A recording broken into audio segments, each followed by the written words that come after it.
새벽나라 친구들 반갑습니다. 화요일 말씀을 함께 나눌 안유택 전도사입니다.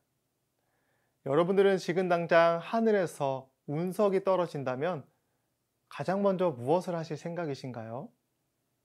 사랑하는 사람들과 시간을 보낼 수도 있고, 최후의 만찬을 즐길 수도 있고, 피할 장소를 찾는 등 우리는 다양한 방법으로 운석을 맞이할 것입니다. 짧은 시간 안에 떨어지는 운석을 피할 방법이 생각보다 어렵기 때문입니다. 과거 이스라엘에도 이와 같이 피하기 힘든 위기를 맞이한 사람들이 있었습니다. 하지만 하나님께서 생각지도 못한 방법으로 그들을 보호하시는데요. 함께 말씀을 보며 알아가는 시간을 가지려 합니다. 오늘 말씀의 주제는 예수님, 나의 피난처입니다. 오늘의 말씀은 민수기 35장 22절에서 34절입니다. 그러나 만약 적개심이 없이 누군가를 갑자기 밀치거나 아무 의도가 없이 무언가를 던졌거나 혹은 사람을 죽일 수도 있을 만한 돌을 미처 보지 못하고 떨어뜨려 어떤 사람을 맞아 죽게 했다면 그는 원수도 아니고 해칠 생각도 없었으므로 회중은 그 살인자와 그 피를 복수하고자 하는 사람 사이에 이런 규례들을 따라 판단해 주어야 한다. 회중은 그 피를 복수하고자 하는 사람에게서 그 살인자를 보호해야 하며 그를 그가 피했던 도피성으로 돌려보내 주어야 한다. 그는 거룩한 기름으로 기름 부음 받은 대제사장이 죽기까지 거기 머물러 있어야 한다. 그러나 만약 그 살인자가 자기가 피신했던 도피성의 바깥으로 나왔는데 그 피를 복수하고자 하는 사람이 성 밖에서 그를 만나면 그 피를 복수하는 사람이 그 살인자를 죽일 수 있다. 그래도 그는 피 흘린 죄가 적용되지 않는다. 살인자는 대제사장이 죽을 때까지 그 도피성에 머물러 있어야만 하기 때문이다. 그러나 대제사장이 죽은 후에는 그는 자기 소유의 땅으로 돌아갈 수 있다. 이것은 너희가 거주하는 모든 곳에서 너희가 대대로 지켜야 할 판결의 율례다. 사람을 죽인 사람은 증인들의 증언이 있어야만 죽일 수 있다. 그러나 한 사람의 증인만으로 사형을 시켜서는 안 된다. 죽을 죄를 지은 살인자에게서 목숨을 대신할 몸값을 받아서는 안 된다. 그는 반드시 죽임을 당해야만 한다. 도피성으로 피신한 사람에게서 목숨을 대신할 몸값을 받고 대제사장이 죽기 전에 그가 자기 땅으로 돌아가 살게 하지 말라. 너희가 있는 땅을 더럽히지 말라. 피 흘리는 것은 땅을 더럽히는 것이다. 피 흘린 사람의 피 외에는 거기에 흘려진 피를 속죄할 것이 없다.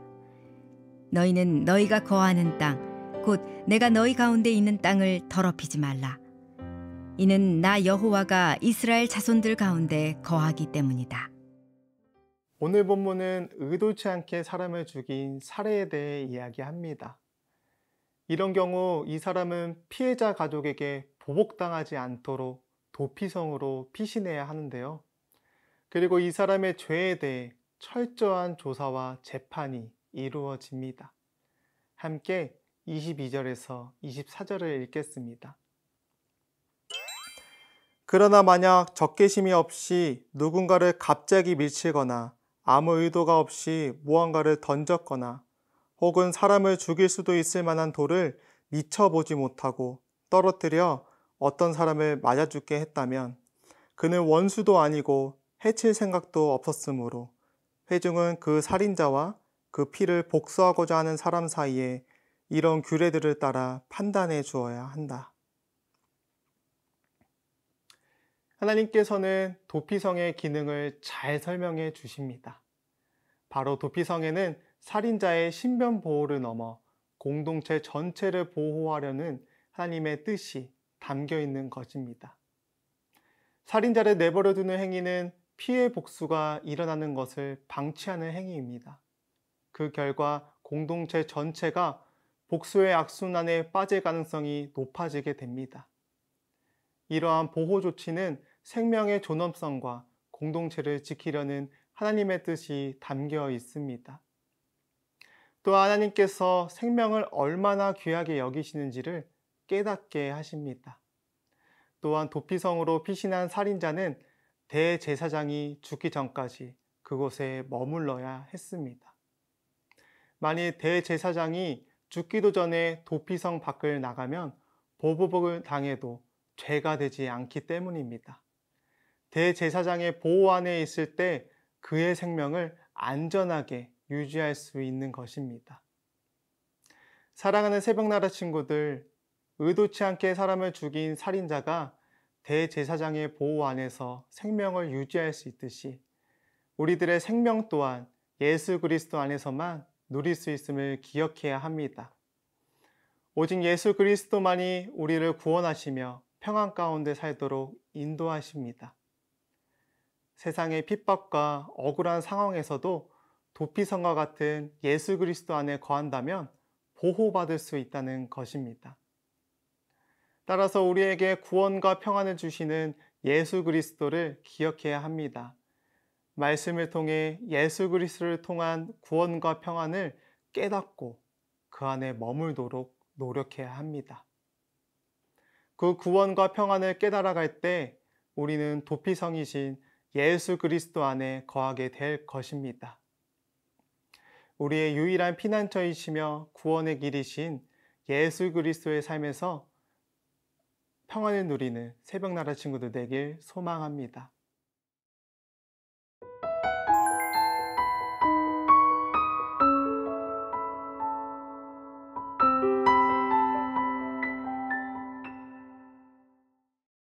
하나님께서는 살인한 사람에 대해 공동체가 가져야 할 엄중한 책임과 그로 인해 발생하는 땅의 오염 문제를 말씀하십니다. 함께 33절에서 34절을 읽겠습니다. 너희가 있는 땅을 더럽히지 말라. 피 흘리는 것은 땅을 더럽히는 것이다. 피 흘린 사람의 피 외에는 거기에 흘려진 피를 속죄할 것이 없다. 너희는 너희가 거하는 땅, 곧 내가 너희 가운데 있는 땅을 더럽히지 말라. 이는 나 여호와가 이스라엘 자손들 가운데 거하기 때문이다. 네. 하나님께서는 살인은 죄가 얼마나 심각한지를 말씀하십니다. 또한 공동체가 거룩해야 할 이유가 하나님께 있음을 강조하십니다. 하나님께서는 생명의 가치를 그 무엇과도 타협할 수 없는 최우선적 가치로 여기시기 때문입니다. 우리는 각종 매체를 통해 폭력, 살인과 같은 각종 범죄에 무감각해져 가고 있습니다. 그러나 그리스도인은 생명을 존중하고 보호하는 일에 민감해야 합니다. 하나님께서는 의도치 않게 살인한 사람에게는 긍휼과 보호를 베푸시기 때문입니다. 하지만 의도적으로 살인한 사람에게는 강력한 처벌을 내리심으로 하나님의 공의와 긍휼을 균형 있게 이루십니다. 따라서 우리는 생명을 경솔히 다루는 세상적인 문화를 분별해야 합니다. 하나님 앞에서 생명을 소중히 여기고 세상을 정결케 하기 위해 생명을 소홀히 여기는 문화에서 단호하게 저항해야 합니다. 그리고 올바른 가치를 선포해야 합니다. 바로 예수 그리스도입니다. 생명을 소중히 지키고 세상을 정결케 하는 거룩한 사명을 감당하는 새벽나라 친구들 되길 소망합니다. 우리의 피난처 되시는 하나님, 예수 그리스도를 통한 구원과 은혜를 잊은 채 살아갔던 지난 삶을 회개합니다. 오늘 말씀을 통해 예수 그리스도 없이는 살아갈 수 없음을 깨닫습니다. 피난처 되신 예수 그리스도 덕분에 세상으로부터 보호받으며 살아가고 있지만 세상의 문화들이 우리의 가치관을 흔들고 있습니다. 피난처 되신 예수 그리스도를 붙잡고 살아갈 때 세상에 휘둘리는 것이 아니라 그 문화를 정결케 하는 거룩한 사명을 감당하게 인도해 주세요. 유일한 구원자이신 예수 그리스도의 이름으로 기도합니다. 아멘.